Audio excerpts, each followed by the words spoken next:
Mimi nitazungumza ni tofauti na haya mengine yote ambayo yanahusu uchumi.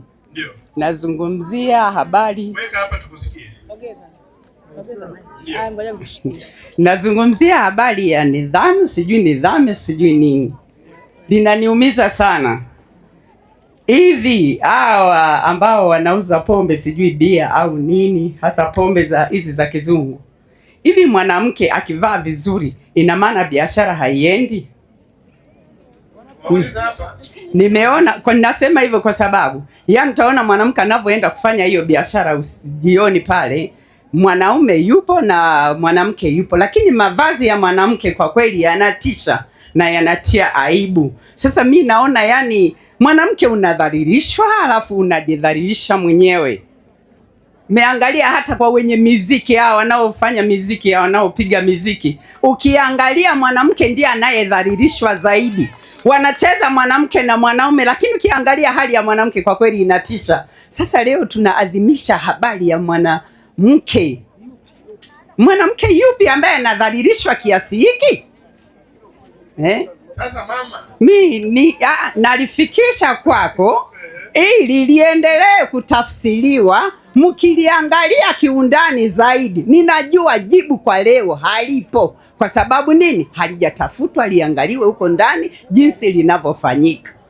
Sasa nisikilize mama. Kwanza hatuna kina mama wengi wa aina yako.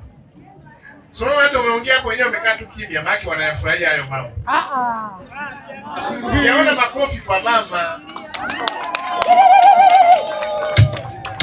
Tunahitaji sauti hizi ziwe nyingi. Sasa niwaulize wanawake, je, mnadhalilishwa au mnajidhalilisha? Mnadhalilishwa. Nataka tuelewane. Haya mambo anayoongea mama. Je, mnadhalilishwa au mnajidhalilisha? Sasa nini kifanyike? Maneno haya yakitoka kwenye sauti za kina mama na tukayazungumza kwa sauti kubwa, tutaokoa kizazi chetu cha watoto wa kike. Haya maneno akiongea mwanaume, wanaambia ninyi wenyewe ndio mnaowatafuta, mnatukana huko mitandaoni, hawa wanaume watatukanwa sana. Lakini akitoka kwenye sauti za mama zetu hizi, hebu yapate usikivu. Bahati mbaya hata watu wetu wa habari wanaweza wasiarushe, kwa sababu wanaweza kaona hayavutii wao kupata watazamaji. Lakini wakiyavuta haya kwamba kuna mama kule Njombe wameona swala la nidhamu na maadili kwa mtoto wa kike na mavazi liangaliwe upya, tutajenga jamii. Ndio maana kawaambia kule mitandaoni unaangalia nini? Je, unaangalia cha kukufundisha? Kuna mama akimsikiza mama anavyoongea, naye mwenyewe anasema kumbe na mimi ngoja niwaambie watoto wangu nyumbani. Anawaambia hebu msikizeni huyu mama wa Makambako anavyozungumza kuhusu mavazi. Lakini akizungumza wa kiume atatukanwa. Nyinyi wenyewe ndio mnaowataka, ndio mnataka hivyo hivyo. Mama mimi nakushukuru. Una lingine mama yako? Asante. Tajisikia amani. Najua rais wetu ni mama kama mimi. Kwa hiyo kama tasikia habari hizi, najua lazima kwa vyovyote kitafanyika kitu, kwa sababu hili jambo sio la Makambako tu, nchi nzima yako nchi nzima.